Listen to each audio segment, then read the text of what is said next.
இது வரைக்கும் நடத்தி வந்த தெய்வம் இனியும் உங்களை நடத்த உண்மையுள்ள தெய்வம் இருக்கிறார். வெளிப்படுத்தல் 1:8 சொல்வது, அவர் ஒல்பாவோ மேகாவோ, அவர் இருந்தவர்.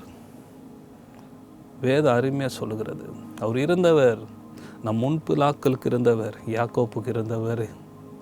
ஆபிரகாம் முன்பிதாக்கள் தேவன், ஆபிரகாம் ஈசாக் யாக்கோப்புக்கு இருந்த தெய்வம். ஆதி முதல் இருந்த தேவன், ஆதாம் ஏவாளை படித்த வரைக்கும் இருந்த தெய்வம். இது வரைக்கும் நடத்தினாரே, பெரிய பெரிய தீர்க்கதரிசனிகளை நடத்தினாரே, நோவா நடத்தினார், மோசேவை நடத்தினார், யோனாவை நடத்தினாரே. அவர் முன்காலத்தின் தேவன், அவர் இருந்தவர்.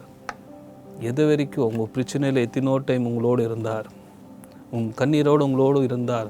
கொஞ்சம் யோசித்து பாருங்கள், நம்ம வாழ்க்கையில் முடிந்தது, என் வாழ்க்கையில் நான் சர்வே பண்ண முடியாது, என் வாழ்க்கையில் இந்த பிரச்சனையில் நான் வர முடியாதுன்னு சொல்லி எத்தனை டைம் நீங்கள் கலங்கி இருக்கிறீங்க. அதன் மத்தியிலும் உங்களுடைய ஜெபம் கேட்கப்பட்டது. ஆண்டவர் உங்களோடு இருந்து, ஆண்டவராக இயேசு கிறிஸ்து உங்களோடு இல்லைன்னா அதிலேருந்து ஜெயித்து கொள்ள முடியாது. பிள்ளைகளே, எத்தனை டைம் உங்களுடைய சூழ்நிலை நிமித்தமாக நான் மரித்து போயிருப்பேன், மரித்து போகலான்னு நினைத்திருங்க அல்லவா? அவங்களுக்கு சொல்லுகிறேன், நம்முடைய தேவன் இருந்தவர், இது வரைக்கும் நடத்தினார், இனியும் உங்களை நடத்த ஒரு உண்மையுள்ள தேவனாக காணப்படுகிறார். இது வரைக்கும் நடத்தி வந்த தெய்வம் இனியும் உங்களை நடத்த போகிறார். எந்தெந்த காரியத்துக்காக நீங்கள் கலங்கி நிற்கிறீங்களோ, ஆண்டவர் உங்களோடு இருந்து நடத்த அவர் உண்மையுள்ள தேவனாக காணப்படுகிறார். தேவனுடைய பிள்ளைகளே, அவரால் ஆகாத காரியம் ஒன்றுமே இல்லை. அவர் இருந்த தெய்வம். ஒன்று வேத சொல்லுகிறது, இருந்தவர் இருக்கிறவர். இந்த ஸ்தானத்தில் இந்த நேரத்தில் யாரு கொண்டும் ஆண்டவர் பேசி கொண்டு இருக்கிறார். அவர் இருந்தவர் அல்ல, இருக்கிறவர், உங்களோடு இருக்கிறவர். நீங்கள் போகிறீங்களா, உங்கள் இன்டர்வியூவில் இருக்கிறவர், நீங்கள் செய்கிற வேலை மேலே உங்க கூட இருக்கிறவர், உங்கள் குடும்ப வாழ்க்கையில் நன்மைக்கு எதிர்பார்த்து ஜெபித்து கொண்டு இருக்கிறீங்களா, உங்களோடு இருக்கிறவர். நீங்கள் செய்கிற பிஸ்னஸில் உங்களோடு இருக்கிறவர். அருமையான ஊழியக்காரே, நீங்கள் ஊழியத்தை குறித்து கலங்கி இருக்காதீங்க, சோர்ந்து போயிருக்காதீங்க. உங்களோடு ஆண்டவர் இருக்கிறவர். உங்களோட முன்காலத்தை குறித்து அறிந்திருக்கிறவர், நிகழ்காலத்தை குறித்து அறிந்திருக்கிறவர். அவர் இறந்தவர், அவர் இருக்கிறவர், அவர் வருகிற தேவனாக காணப்படுகிறார். நீங்கள் கவலைப்படாதீங்க, தேவனுடைய பிள்ளைகளே. அவர் இருந்தவர், இருக்கிறவர், அவர் வருகிற தேவனாக காணப்படுகிறார். உங்களை குறித்து எல்லாம் அறிந்திருக்கிறவர் தான் நம்முடைய ஆண்டவராகிய இயேசு கிறிஸ்து. நம் முன்காலத்தை குறித்து அறிந்திருக்கிறவர் தான் நம்முடைய ஆண்டவராகிய இயேசு கிறிஸ்து. உங்கள் கடன் பிரச்சனைன்னு ஆண்டவருக்கு தெரியும். உன்னை எந்த தரித்திரத்தில் கஷ்டத்தின் மத்தியில் வாழ்ந்து கொண்டிருக்கிறன்னு ஆண்டவருக்கு தெரியும். நீங்கள் எவ்வளோ ஆண்டவருக்கு உண்மையாக இருந்தீங்க அதுவும் ஆண்டவருக்கு தெரியும். ஆண்டவருக்கு மறைவான நம்ம வாழ்க்கையில் ஒன்றுமே இல்லை. அது இருந்தவர், இருக்கிறவர், வருகிறவர் யார் என்று சொல்லி பார்ப்போம்னு சொன்னால், வெளிப்படுத்தல் 4:8 சொல்லுகிறது, சேனைகளின் கர்த்தர் பரிசுத்தர், பரிசுத்தர், பரிசுத்தர் என்று சொல்லி ஓயாமல் துதிக்க இடத்துல வாசம் செய்கிற தெய்வம். அவருக்கு வல்லமை கம்மி கிடையாதுங்க. அவரால் எல்லா விதமான அற்புதங்களும் செய்ய அவரால் முடியும். மரித்து போயிருக்கிற நம்முடைய வாழ்க்கையை செல்புள்ள ஒரு வாழ்க்கையாக, உயிரை கொடுக்குற ஒரு வாழ்க்கையை மாற்றும் நம்முடைய ஆண்டவர். சாம்பலை சிங்காரமாக மாற்றுகிற ஆண்டவர், நம்முடைய தரித்திரத்தை ஆசீர்வாதமாக மாற்றுகிற ஆண்டவர். முடியாது, எங்கள் வாழ்க்கையில் மரித்தே போகிற சூழ்நிலைன்னு எது இருந்தாலும் சொல்கிறேன், உங்களை பார்த்து ஆவியானவர் பேசுகிற காரியம் உங்கள் வாழ்க்கையை மாறும். உங்கள் தரித்திரங்கள் மாறும், உங்களுடைய போராட்டங்கள் மாறும், உங்கள் கண்ணீர்கள் மாறும். எப்போ தெரியுங்களா? உங்களை குறித்து எல்லாமே அறிந்திருக்கிற ஒரு தெய்வத்துக்கிட்ட நீங்கள் இருப்பீங்கள் என்று சொன்னார். உங்களை தாயின் வயத்தில் தெரிந்து கொண்டதுக்கு உங்களை அவமானத்தில் விட அல்ல, உங்கள் கண்ணீர்களுக்கு விடுறதுக்கு அல்ல, உங்கள் போராட்டத்தில் ஆண்டவர் விடுறதுக்கு உங்களை அழைக்கலை. உங்களை தெரிந்து கொண்டது நோக்கம் என்று சொன்னால், தேவனுடைய சித்தத்தை நிறைவேற்ற முடியா, உங்களை கொண்டு பிறருக்கு நன்மை செய்கிற ஒரு கருவியை உங்களை மாற்ற முடியா. ஆண்டவர் ஒரு நன்மை செய்கிற கருவியாக தான் உங்களை மாற்றிருக்கிறார். தேவனுடைய பிள்ளைகளே, அது தெரியாமல் உங்கள் சொந்த பலத்தில் ஓடுகாதீங்க, சொந்த ஞானத்தில் செய்யாதீங்க, சொந்த அறிவில் செய்யாதீங்க. தேவனிடத்தை கேட்டு பாருங்கள். ஏன்னா உங்களை முன்குறித்தவர் ஒரு நோக்கத்தோடு வைத்திருக்கு. எரேமியா எடுத்துங்க, தாயின் வயிற்றில் உருவாக்குறதுக்கு முன்பதாக ஒரு மனுஷனை தீர்க்கதரிசியாக மாற்றுவேன் என்று சொல்லி ஆண்டவர் அறிந்திருப்பார் என்று சொன்னால், நிச்சயமாக ஆண்டவர் உங்களுக்கு ஒரு நோக்கத்தோடு தானே வைத்திருக்கிறார். நோக்கம் இல்லாமல் நடக்குமா? நான் உதாரணம் சொன்னேன், எத்தனோ பேர் ரட்சிக்கப்படாத தேவனுடைய பிள்ளை, எத்தனோ ரட்சிக்கப்படாத இருக்கிறாங்க. அவங்களெல்லாம் விட்டுட்டு ஆண்டவர் உங்களை தெரிந்து கொண்டதுக்கு காரணம் என்று சொன்னால், நீங்கள் ஆண்டவருக்கு தேவை. ஆண்டவர் உங்களை குறித்து எல்லாம் ஒரு திட்டத்தை வைத்திருக்கிறார். உங்களை குறித்து ஒரு ப்ளூ பிரிண்ட்டு ஆண்டவர் வச்சிருக்கிறார். தேவனுடைய பிள்ளைகளை, உங்களை ஊழியத்தை கொடுத்து ஆண்டவருக்கு தெரியும். உங்களை ஊழியத்தை கொடுத்து ஒரு ப்ளூ பிரிண்ட் ஆண்டவர் வைத்திருக்கிறார். உங்கள் சொந்த ஞானத்தோடு ஓடுகிற சகோதரனே, உங்கள் சொந்த ஞானத்தோடு ஓடுகிற சகோதரியே, என் திறமை இருக்குது, நான் சேர்ந்துருவேன் நினைக்கிற தாயை தகப்பனே, நான் நினச்சா எல்லா காரியத்தையும் என்னால் சாதிக்க முடியும்னு சொல்லுகிற அருமையான சகோதரனே, உங்கள் பிஸ்னஸில் நான் எது நினைச்சாலும் என்னால் செய்ய முடியும்னு நினைக்கிறேன் அல்லவா, ஆனால் நீங்கள் செய்கிறது எல்லாம் தோல்வின்றது காரணம் என்னன்னு சொன்னால், உங்களை குறித்து ஒரு நோக்கம் உண்டு. உங்களை குறித்து ஆண்டவர் ஒரு திட்டத்தை வைத்திருக்கிறார். உங்களை குறித்து ஆண்டவர் ஏதோ ஒரு காரியத்துக்காகத்தான் தாயின் வயிற்றில் உருவாக்குறதுக்கு முன்பதாகவே ஆண்டவராகிய இயேசு கிறிஸ்து உங்களை தெரிந்து கொண்டு இருக்கிறார். ஆண்டவர் உங்களை தெரிந்து கொள்ளுன்னா அவங்க சந்தோஷமாக சேர்ந்துருக்கலாமே. வேதம் முழுத பாருங்கள், ஆபிரகாமிலிருந்து பாருங்கள், ஆதியாகமத்தில் போய் பாருங்கள். ஆதாமை ஏவாளை உருவாக்குறதுக்கு ஒரு காரணம் உண்டு. தேவனிடத்தில் சஞ்சலிக்க, தேவனிடத்தில் நல்ல ஒரு உறவு ஒன்று சொல்லி தான் ஆதாம் ஏவாளை படித்தார். நீங்கள் ஆங்கில பைபிளை படித்து பாருங்கள். ஆதாமை படித்ததுக்கு காரணம் என்று சொன்னால் தேவனிடத்தில் நல்ல ஒரு உறவு, ஒரு நல்ல ஒரு ரிலேஷன்ஷிப்.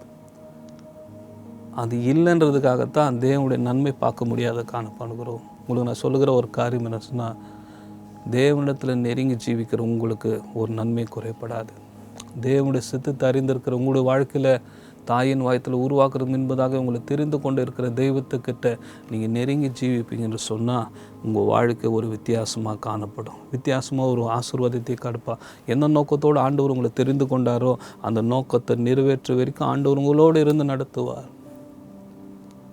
ஆண்டவர் உங்களை நடத்த போகிறார். ஆண்டவர் உங்கள் வாழ்க்கையில் கிருபையாக நடத்த போகிறார். ஏன்னா அவர் தாயின் வயத்தில் உருவாக்கும் போது உங்களை தெரிந்து கொண்டாரே. நீங்கள் யார் இடத்துல இருக்கிறீங்க? யாரை நோக்கி பார்த்து வாழ்ந்து கொண்டு இருக்கிறீங்க?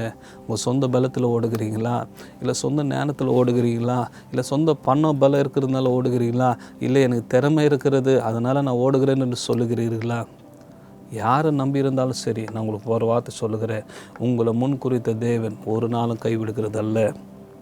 உங்களை முன் குறித்திருக்கிற தெய்வம் ஒரு நாளும் கைவிட போகிறதில்ல. ஆதியிலிருந்து ஆண்டவர் இப்போது உங்களோடு இருக்கிறார். ஆதியிலிருந்து ஆண்டவர் உங்களோடு இருக்கிறார். இந்த நாட்கள் உன்னை நடத்த போகிறார். இந்த நிகழ்ச்சி முடியத்தில் இந்த வார்த்தை கேட்குற அருமையான தேவனுடைய பிள்ளைகளே, உங்கள் வாழ்க்கையில் ஒரு அற்புதம் நிச்சயமாக பார்ப்பீங்க. என் தெய்வம் சர்வ வல்லம் உள்ள தெய்வம். தாயின் வயிற்றில் உங்களை தெரிந்து கொண்ட ஆண்டவர், தாயின் வயிற்றில் உங்களை முன் குறித்த ஆண்டவர், தாயின் வயிற்றில் உங்களை தெரிந்து கொண்ட ஆண்டவர் உங்கள் நோக்கத்தில் தேவனுடைய நோக்கத்தை நிறைவேற்ற முடியாத செய்ய போகிறார். தேவனால் கூடாது ஒன்றுமே இல்லை. தேவனுடைய பிள்ளைகளே, நீங்கள் மனுஷரை நம்பி விட்டுடுங்க. தெரிந்தெடுத்த தெய்வத்தை, உனக்கு முன் குறித்த தெய்வத்தை நீங்கள் தெரிந்து கொள்வீர்கள் என்று சொன்னால் நிச்சயமாக நான் உங்களுக்கு சொல்லுகிறேன், உங்கள் வாழ்க்கையில் ஆண்டவருடைய சித்தம் நிறைவேறும். ஆண்டவர் உங்களுக்கு தெரிந்து கொண்ட ஒரு நோக்கத்தை நிறைவேற்றுவதற்கு ஆண்டவர் உங்களோடு இருக்க போகிறார். ஆண்டவர் உங்களோடு இருந்து நடத்த போகிறார். Without purpose, God has not chosen anyone in this Bible. God has chosen each and everyone. The God has planned for each and everyone. உதாரணத்துக்கு பாருங்கள், நோவா எடுத்து பாருங்கள். ஆண்டவருக்கு நோக்கத்தோடு தெரிந்து கொண்டார். யோனாவை எடுத்து பாருங்கள், ஒரு நோக்கத்தோடு தான் தெரிந்து கொண்டார். நினைவே போக சொன்னதுக்கு காரணம் என்ன? ஒரு நோக்கம். அந்த நோக்கத்தை விட்டு வெளியே வந்ததுனால எவ்வளோ கஷ்டப்பட்டார். மீனின் வயிற்றில் விழுந்து இரவும் பகலும் 3 நாள் இருந்து ஜெபித்து அப்புறம் வெளியே வந்தாங்க.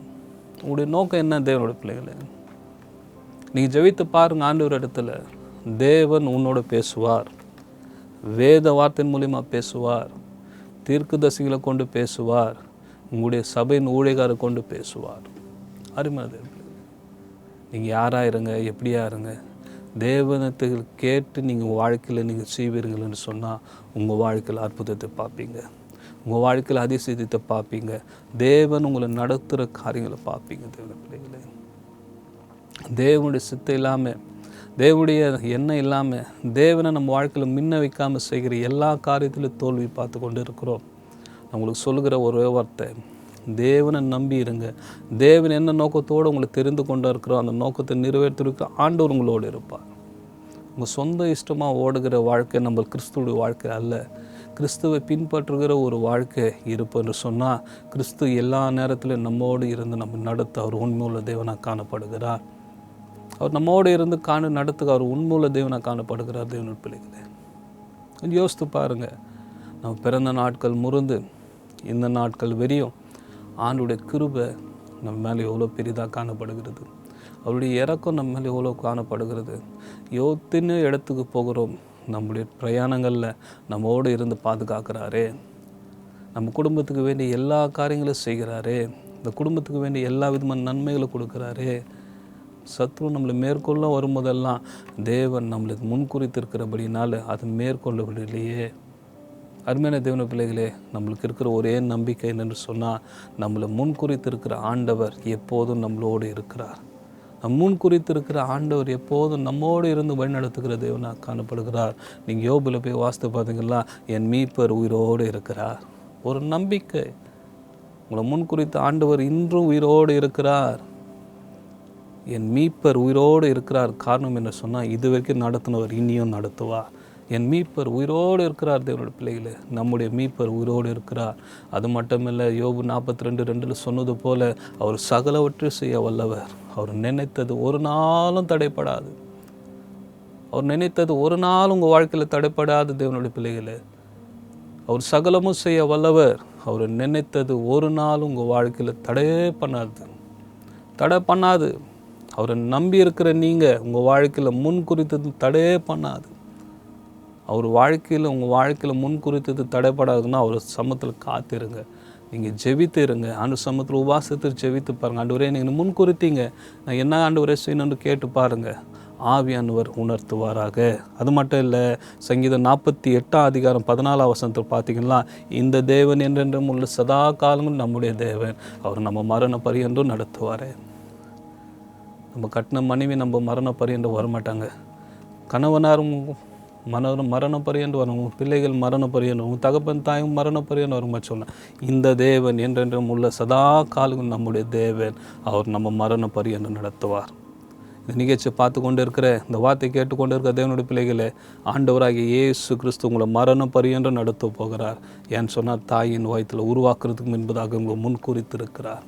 தாயின் வயத்தில் உருவாக்குறதுக்கு முன்குறித்திருக்கிற ஆண்டவர் இந்த நாள் உங்களுக்கு தீர்க்கதரிசனமாக சொல்கிற காரியம் என்னென்னு சொன்னால், இந்த தேவன் என்றென்றும் உள்ள சதா காலம் நம்முடைய தேவன் நம்ம மரண பரியன்றும் நடத்துவாராங்க. மரண பரியன்று உங்களை நடத்துவாராக. இந்த நிகழ்ச்சியை பார்த்து கொண்டு வார்த்தை கேட்டுக்கொண்டு உங்களுடைய வாழ்க்கையில் நிச்சயமாக மரண பரியும் என் ஆண்டவராகிய இயேசு கிறிஸ்து நடத்துவாராக. ஆமென். கண்களை மூடுவோம், நம்ம செபிப்போம். கிருபையில் நல்ல ஆண்டவரே, அருமையானவருடைய வார்த்தைக்காக நன்றி செலுத்துகிறோம். தாயின் வயத்தில் உருவாக்குறதுக்கு முன்பதாகவே எங்களை நீங்கள் தெரிந்து கொண்ட தெய்வம், நீங்கள் சர்வ வல்லம் உள்ள தெய்வம் ஐயா.